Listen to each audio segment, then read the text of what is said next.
ஆக்சுவலாக சூப்பராக இருக்குது. ட்விட்டரில் அண்ணன் போட்டார், நானும் யோசிச்சுன்னு இந்த சிம்பு ஒன்று எஸ்டிஆர் அண்ணன் அவர் ட்விட்டர் போட்டாவே பிளாக் பஸ்டர் தான். லாஸ்ட் டைம் ட்ராகன் சொல்லியிருந்தார், இப்போ இந்த அர்ஷத் கான் உள்ளே இருக்கார். ஸோ கிஷன் தாஸும் பிச்சுட்டாருங்க, சூப்பராக இருக்குது. எப்படி சொல்கிறதுனா அந்த ஸ்கிரிப்ட் எழுதுறதுக்கே ஒரு தனி திறமை வேணும். கிஷன் தாஸ் எனக்கு இப்போ தான் நான் ஆல்ரெடி படம் பார்த்துருக்கேன். இப்போ இவர் பயங்கரமாக இருக்குது, பயங்கர மெச்சூர்டாக பண்ணியிருக்காரு.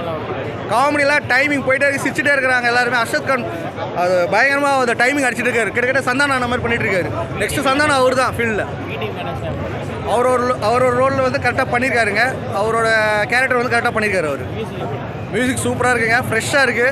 சாரோட நேம் தெரியல எனக்கு, பட் ஃப்ரெஷ்ஷாக சூப்பராக இருக்குது. ஹீரோயின் மேம் நல்லா பண்ணியிருக்காங்க.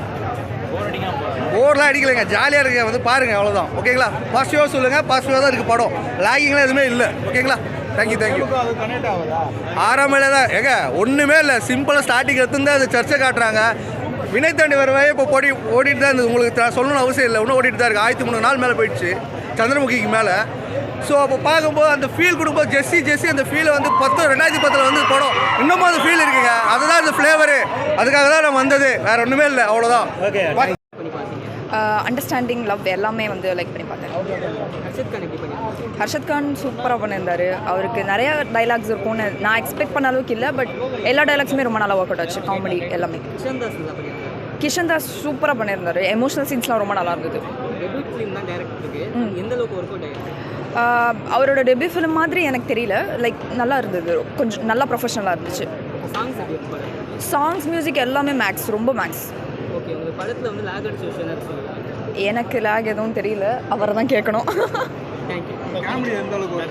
காமெடி ரொம்ப நல்லாவே ஒர்க் அவுட் ஆயிருக்கு. படத்தில் என்ன எதிர்பார்த்து போனீங்க, என்ன இருந்துச்சு படத்தில் எந்த எக்ஸ்பெக்டேஷனுமே இல்லாமல் தான் போனேன். விடிவியோட எமோஷனல் சீன் வந்து ரொம்ப அன்எக்ஸ்பெக்டட் தான், ரொம்ப நல்லா இருந்தது. எந்த எக்ஸ்பெக்டேஷனும் இல்லாமல் போனேன், பட் சூப்பராக இருந்துச்சு, ரொம்ப என்டர்டைனிங்காக இருந்தது. லவ் தாண்டி ஒரு மெசேஜ் அதை சொல்ல வராங்களா படத்தில்? லவ்வில் இருக்கிற அண்டர்ஸ்டாண்டிங் தான். அது புரிஞ்சுக்கிட்டாலே நிறைய பேர் இங்கே இப்போ இருக்கிற கிட்ஸ் அது புரிஞ்சுக்கிட்டாலே வந்து பிரேக்கப்ஸ் டிவோர்ஸ் வரைக்கும் போகாது. ரொம்ப நல்லா இருக்கும். லவ் ஸ்டோரி நிறையா வந்திருக்கு. ஸோ இந்த ஸ்டோரி இந்த விதத்தில் ரொம்ப டிஃப்ரெண்ட்டாக இது வந்து அண்டர்ஸ்டாண்டிங் எந்த விதத்தில் அந்த டைரக்டர்ஸ் பாயிண்ட் ஆஃப் வியூலேருந்து அண்டர்ஸ்டாண்டிங் ஒரு மாதிரி டிஃப்ரெண்ட்டாக காமிச்சிருக்காங்க. எப்படி அண்டர்ஸ்டாண்ட் பண்ணிக்கலாம் அப்படின்னு சொல்லி ரொம்ப டிஃப்ரெண்ட்டாக காமிச்சிருக்காங்க. அது ரொம்ப நல்லாவே இருக்குது. ஓகே. படத்தில் வந்து மியூசிக் வந்து பெருசாக பாடல்கள்லாம் ஹிட் ஆன மாதிரி தெரியல. படத்தில் பார்க்கும்போது எப்படி இருந்துச்சு உங்களுக்கு? எப்பவுமே வந்து நம்ம ஃபோனில் கேட்குற சவுண்டோட தியரட்டிக்கல் சவுண்ட் ரொம்ப நல்லாயிருக்கும். ஸோ இது ஆப்வியஸ்லி ரொம்ப நல்லா இருந்தது. ஸோ பார்க்க வந்தவங்கலாம் பார்த்தீங்கன்னா யங்ஸ்டர்ஸ் தான் இருக்காங்க. படம் ஃபேமிலிக்கு எந்த அளவுக்கு ஒர்க் அவுட் ஆகும், ஃபேமிலி ஆடியன்ஸ் வருவாங்க அந்த படம் பார்க்குறதுக்கு? ஃபேமிலின்னு இல்லை, யாருக்கு லவ் அண்டர்ஸ்டாண்டிங்னு ஒரு விஷயம் இருக்கோ எல்லாருக்குமே கனெக்ட் ஆகும். இது பீட் அம்மா புள்ள இல்லை யாருக்காக இருந்தாலும் அந்த ஒரு லவ்ன்ற ஒரு விஷயம் இருக்கும். அந்த அண்டர்ஸ்டாண்டிங் வந்து எல்லாருக்குமே கனெக்ட் ஆகும். படம் ஃபுல்லாக ஜாலியாக போகுது இல்லை எமோஷனலாக எங்கேயாச்சும் உங்களுக்கு? ஃபர்ஸ்ட் ஆஃப் ரொம்ப ஜாலியாக போச்சு. செகண்ட் ஆஃப் நான் எக்ஸ்பெக்ட் பண்ணாத எமோஷன்ஸ் நிறைய வந்துச்சு. கிஷன் தாஸோட அம்மாவோட எமோஷனல் சீன்ஸ், அதுக்கப்புறம் விடிவி கணேஷ் நான் எதிர்பார்க்கவே இல்லை, அந்த எமோஷனல் சீன் ரொம்ப நல்லா இருந்துச்சு. ஓகே. இந்த படத்தில் வந்து ஹர்ஷத் கான் வந்து ரொம்ப முக்கியமாக எதிர்பார்க்கப்பட்டாரு. ஸோ குட்டி டிராகனுக்கு அப்புறம் இந்த படம் பண்ணுறாரு. ஸோ குட்டி டிராகன் அந்த ரோலை வந்து ரிப்பீட் பண்ணியிருக்கா? குட்டி டிராகன் ரோல் அளவுக்கு இல்லைனாலும் இந்த ரோலுக்கு ஜஸ்டிஸ் பண்ணியிருக்காரு. அவருக்கு வந்து காமெடி தவிர ஜோடி இருக்காங்களா? அவங்களுக்கு ரொமான்ஸ் ஏதாச்சும் தனியாக ட்ராக் ஏதாவது வச்சுருக்காங்களா? அது லாஸ்ட்டில் காமிப்பாங்க, எல்லாரும் தேட்டரில் போய் பாருங்க. ஜோடி இருக்கு அவனுக்கு?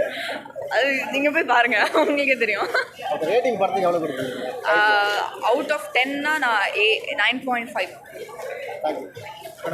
அரோமலே என்னை பொறுத்த வரைக்கும் இந்த படம் வந்து ஒரு ஒன் டைம் வாட்சபிள் அப்படின்னு தான் சொல்லணும். ஏன்னா குறிப்பாக இவங்க இந்த வினை தாண்டி வருவாயா படத்தை அப்படியே ரீக்ரியேட் பண்ணணும் அப்படின்றதுக்காகவே வந்து நிறைய ட்ரை பண்ணியிருக்காங்கன்னு தெரியுது. ஆனால் ட்ரை பண்ணது மட்டும் தான் தேட்டரில் தெரியுதே தவிர ஸ்க்ரீனில் மற்றபடி அது ஈக்குவலாலாம் எதுவுமே வரல ஆனஸ்ட்டாக சொல்லணும்னா. ரெண்டாவது விஷயம், படத்தை வந்து நேச்சராக மூவ் ஆகிறதுக்கும் ஆர்டிஃபிஷியலாக மூவ் பண்ணுறதுக்கும் நிறைய டிஃப்ரென்ஸ் இருக்குது. இவங்க ஆர்டிஃபிஷியலாக மூவ் பண்ணியிருக்காங்க அப்படின்ற மாதிரி தோணுச்சு. இன்னும் குறிப்பாக சொல்லணும் அப்படின்னாக்கா லவ் அப்படின்றத வந்து எப்படி காட்டணும் அப்படின்றது ஒன்று இருக்குது. கிடைக்கிறதெல்லாம் வச்சு ஒரு லவ்வாக மாற்றிடலான்னு விடிவி கணேஷ் எல்லாம் போட்டு லவ்வாக மாற்றின மாதிரி நல்லா அப்பட்டமாக தெரியுது. ஸோ என்னை பொறுத்த வரைக்கும் இந்த படம் வந்து ஆட்டோமேட்டிக்காக மூவ் ஆகல, கயிறு கட்டி இழுத்துட்டு போன மாதிரி தான் தெரியுது, வேறு ஒன்றும் இல்லை. ஸோ இந்த அரோமலேன்னு பேர் வச்சதுனாலே பார்த்தீங்கன்னாக்கா அந்த விடிவி நமக்கு அப்பயே தெரியும், ஓகே ஏன் இதை வச்சுருக்காங்கன்னா அப்படின்னு. ஆனால் வினை தாண்டி வருவாயாலே வந்து எஸ்டிஆர் சார் வந்து ஃபஸ்ட் ஸ்டார்டிங்லேயே வந்து வாய்ஸ் ஓவர் கொடுத்துருந்தாரு. அப்படியே தான் ஆரம்பிச்சு. சரி ஓகே பயங்கரமாக இருக்குன்னு பார்த்தா அப்படி கிடையாது. மேட்ரிமோனி ஆஃபீஸ்னு ஒன்று காட்டுறாங்க, அதுக்கப்புறம் விடிவி கணேஷை காட்டுறாங்க, எங்கெங்கேயோ கதை போயிட்டு கடைசியாக கிளைமேக்ஸில் ஹாப்பி எண்டிங்னு முடிக்கிறாங்க. 2K கிட்ஸுக்கு வேணால் இந்த படம் பிடிக்குமே தவிர நமக்கெல்லாம் ரொம்ப கடுப்பாக தான் போவோம். சும்மா பொழுது போலாம் ஒரு தடவை பாருங்கள். ஆனால் உண்மையிலே இந்த படத்தை விட அந்த அதர்ஸ்னு ஒரு படம் வந்திருக்கு, வெறித்தனமாக இருக்குது. அந்த படத்தை போய் பாருங்கள், பெட்ரு. நன்றி. ராம்காம் படம்லாம் சொல்ல முடியாது, யூஷுவல் படம் தான். ஆனால் ஒவ்வொருத்தங்க சொல்கிறதோட இவங்க கொஞ்சம் டிஃப்ரெண்ட்டாக சொல்லியிருக்காங்க. மியூசிக்கில் எப்படி ப்ரோ பண்ணியிருக்காங்க? மியூசிக்கு அது பாட்டெலாம் ஓகே. நிறைய இடத்துல அர்ஷத் கானோட காமெடிஸ்லாம் நிறைய ஒர்க் அவுட் ஆயிடுச்சு.